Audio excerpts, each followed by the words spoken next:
Hey everybody, welcome to Bestulized, where we take cool animations and effects and break them down for you so that you can do it yourself. Alright, let's get into it.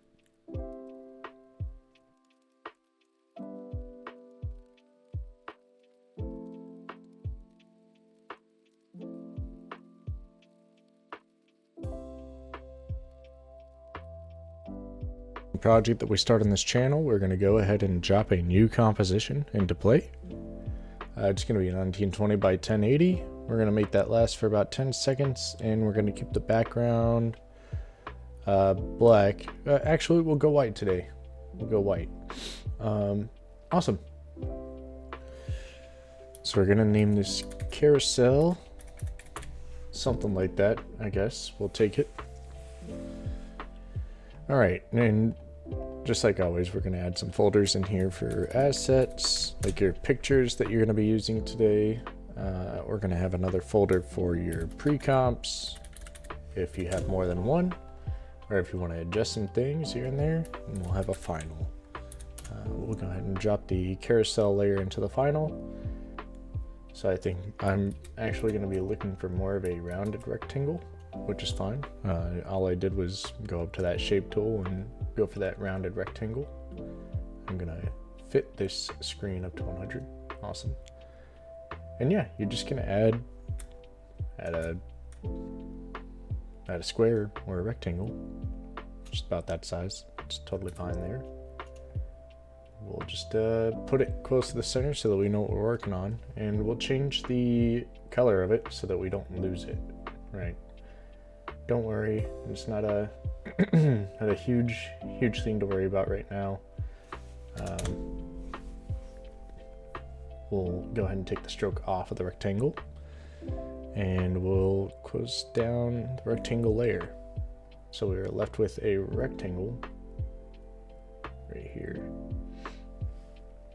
We're gonna move this marquee. A quick key for this, right? That if you notice that your marquee, let's say this is somewhere over here and you didn't want that to be over there, like what we just saw, you can hold Control or Command and you can double click the marquee or hold it and it should just lock into place. Anyways, all right, so now we're gonna actually drag some photos in for our what we want to be in these squares, right? So we'll go ahead and make some photos happen for you. Right, so I have about 10 photos that I'm willing to use here, and we'll just drop them in here for just photos I've taken in my career. We just drop them in the assets folder. Super simple, really simple here. All we're gonna do is we're gonna take photo number 1. We're gonna drop it above the shape layer, and obviously that's really big, so we're gonna scale that down quite a bit. Quick key V to get to the actual tool I need there. Come back in. We're gonna make sure that wherever our box is, we're gonna try and fill the box the best we can with the image, just to an extent that it looks nice on the top, right? And then from here, now that we have our image on top of the box, we can toggle switches and modes down here at the bottom. And excuse me, for this layered image, the number 1, we can go ahead and track matte that to shape layer 1, and it should, yep, cut everything out of there that we don't need. Sweet. You should also be parenting the image to the shape as well. So we're just gonna hold this, or my fault, not that one. We're gonna hold this and go ahead and parent it to the shape. So now it's completely locked into that shape and it's not going anywhere. All right, and all we're gonna do is go to this shape layer, and we are going to raise the Y of our anchor point under transform. We're gonna raise it to about there. You know, it's about 320. Totally fine there. It's not completely centered as far as the anchor point goes, but we just want to get that off of the anchor point a little bit. And then from here, all you really have to do is, I mean, that's pretty much it. You take these two and you can Command D or Control D, and it should give you a shape layer 2 and a copy of your one PNG. All we want to do with this is rotate the shape layer, shape layer 2. We want to take this and go to rotate, and we're going to rotate this 45 degrees, and it should rotate all of it. Yes, awesome. Rotated the image and the shape itself, which is perfect. That's what we want. And then a quick way to change this image from the Iwo Jima or the 1.png that I have here to a 2.png is to go ahead and hold Alt down and drag that media that you want to replace the media that you had there in the first place. And all that does is it's just a quick way to replace existing media.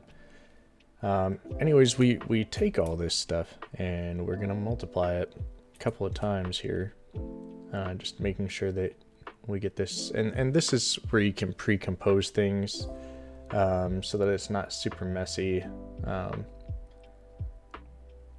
that whoever's working on it later on won't have an issue. And we're gonna rotate this one another 45 degrees, so on and so forth. You want it to add up to 360 so that your carousel is complete. And we go ahead and drop the number. I like this photo, so we'll go ahead and drop this down too. There we go. It's a little strange, but it works. All we can do really, I mean, you can pre-compose all these and it should make it a little nicer.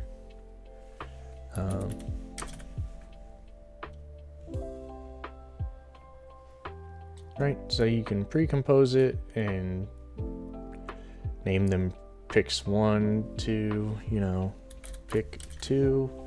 It just makes it a lot easier for people that aren't like in your job. Just remember to move these down to pre-comps that aren't on the same page of your job, be able to find what you're looking for without, like, you know how you see shape layer 4 and 4.jpg, and who's to say that I can't have like 8 JPEG right there, like be on this image here. So we just want to make sure that we're labeling stuff, make sure that we're rotating another 45 degrees. So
perfect. And as we round out here,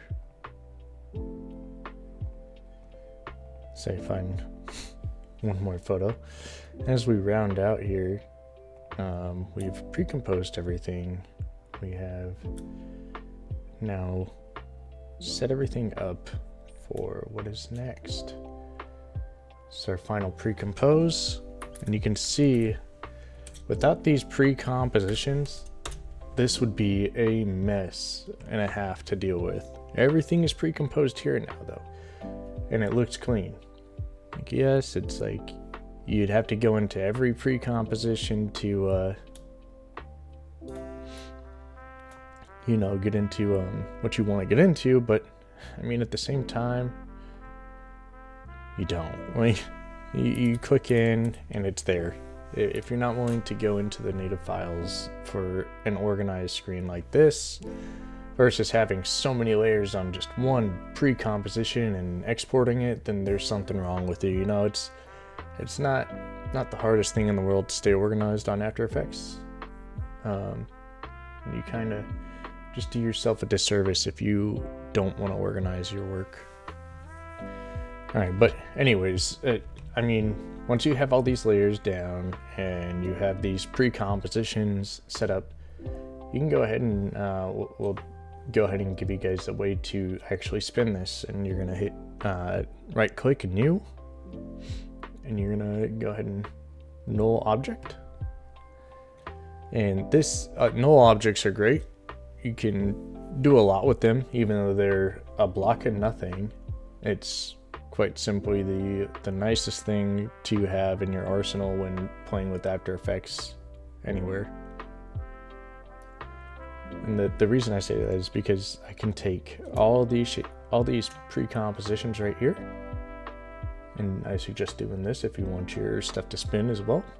And you can parent pick whip to this null object. So now they're all going to follow the same track that null 1, your null object here, is following. And all I have to do is go into the transform box of null. And like, if I wanted to add an effect to the null object, it would affect all of these photos.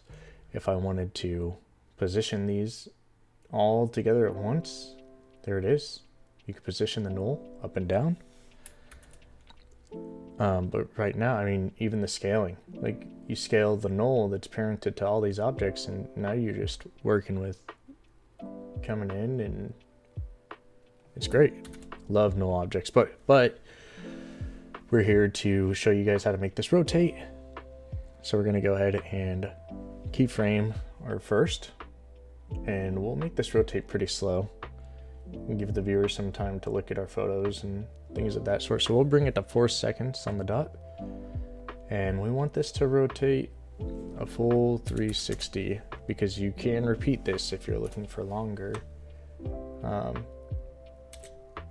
And it's really fast. It's actually really fast. So we can bring this down to our 10-second. It should be a lot slower. So much more slower here. Right, so the rotation's really quick. The rotation's very fast. Mind you, that's just how this works.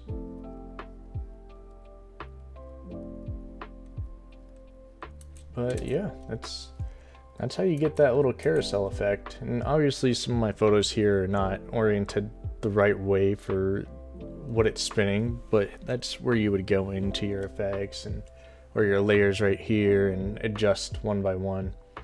And now this is on a constant loop spin, which is great. That's why we did our math. That's why we made sure that it rotated a whole 360 degrees so that we can have this here.